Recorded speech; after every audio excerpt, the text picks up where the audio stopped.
The offensive side of the ball, Hmm. its best offensive unit is in the offensive line has suddenly become a depleted unit. Last week versus Denver, mainly due to injuries, I think it was probably one of their worst outings, in my Hmm. opinion. But your Right. thoughts on this unit as a whole, the offensive side of the football? We talked about Taylor for a little bit, but from a performance standpoint and or schematical standpoint, what is your opinion on that side of the ball? I think as hard as it is to look at it and say that they were on the right path, I think this offense was very much on the right path with both with the scheme that they were trying to put in place, the players that they had in place to execute it, and the people that they brought in to add to it. Again, Curtis Samuel not playing, but 2 games, really only playing 1 game in Atlanta. Uh, that's set this team back, miles. That's your number 2 wide receiver, and any team that loses their number 2 wide receiver for this much of the season is going to have problems. And then when you lose your starting quarterback on top of it, we were talking a little bit before recording about some of the top teams in the National Football League. If the Tampa Bay Buccaneers are going without Tom Brady and Chris Godwin, they're not a playoff team. If the Los Angeles Rams are without Robert Woods and Matthew Stafford, they're not a playoff team. So really, that's something that's so debilitating for an offense. And Ron Rivera kind of talked about that as well. They never expected to be in this position with the quarterback.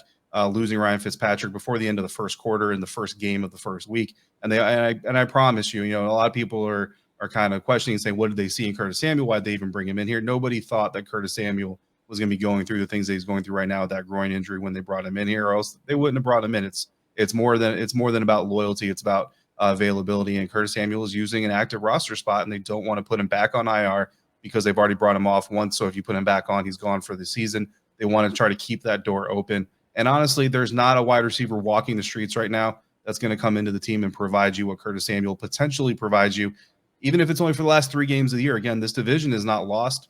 The Dallas Cowboys do not look like a team that are just going to run away with the NFC East. So you never know what's going to happen. Those last 5 games of the season are going to be incredibly important and critical. And if a few things break your way as far as the schedule goes with other teams, you may very well find yourself in a position if Curtis Samuel can come back for the last 3 games of the year.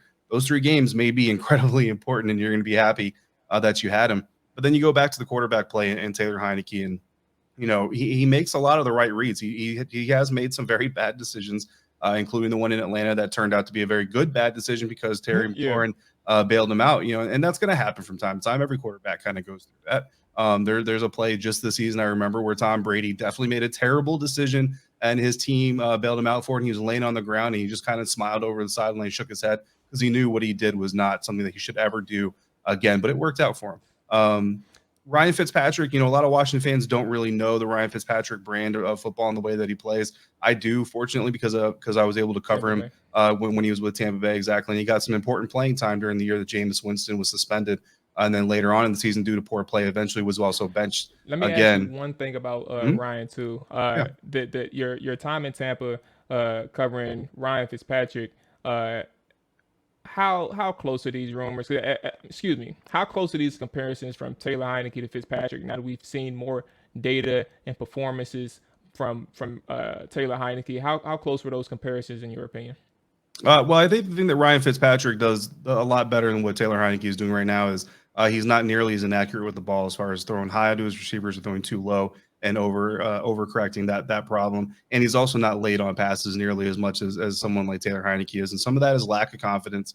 Taylor has talked about that. Some of it's trying to be too perfect. I want to make sure the route is open. Ryan Fitzpatrick, and some of that is experience, and that's something that you just can't inject into Taylor Heinicke. Experience is experience. There's no substitute for it. But Ryan Fitzpatrick's been playing this game long enough to know that, hey, look, if my receiver is supposed to be running a post and the safety falls down in the perfect position, I'm going to put the ball at the post, and he needs to be where he's going to be. If he's not there, then that's a conversation they can have on the sideline and in the meeting rooms. Whereas Taylor Heinicke is kind of saying, okay, the post looks open based on what the defense has done, but I want to make sure my guy is going there before I throw the ball, and that's why the ball comes out late. And then the inaccuracy problems because he's throwing off of a skinny base and throwing off of his back foot a lot of the times are also problematic. Those are things that a guy like Ryan Fitzpatrick aren't going to do. He's not Tom Brady as far as the Yeah. mental side of the game. He's not Aaron Rodgers or Patrick Mahomes from the physical side of the game, but he's good enough to execute and drive Scott Turner's offense with the weapons they have. And I'm pretty confident that honestly, if Ryan Fitzpatrick was here, this team probably has 4 wins right now.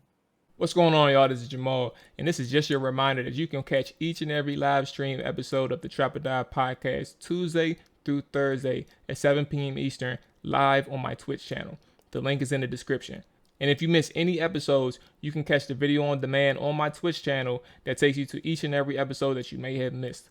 With that being said, make sure you like, subscribe to my YouTube channel where we post clips of the show, clips of interviews, interesting conversations, game analysis, film breakdowns, but also where we live stream our instant game analysis from each and every Washington football game immediately after the game is over. With that being said, I'm out of here. Y'all be safe, and I'll catch you next time.